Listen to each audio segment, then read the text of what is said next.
Hi there and welcome to this 2-minute tips video, and today we're looking at the after delete option in the playback mode.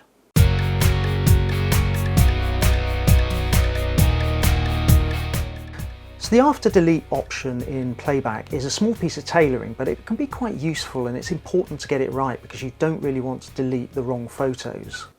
So what this functionality allows you to do is set up how the camera operates after you delete an image.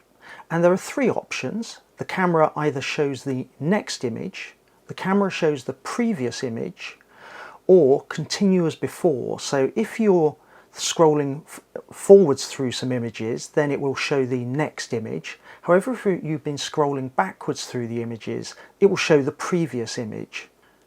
Now this is important because if you're reviewing images on your LCD or in your EVF for a bit of a cull while you're in the field, you don't want to delete the wrong image because you think the camera's scrolling through in one direction when it's scrolling through in the other. To set this up, you go into menus and you go to the playback menu, and the fifth option down takes you into the after delete option. And as I said, there are three images. Camera shows next image, camera shows previous image, or continue as before.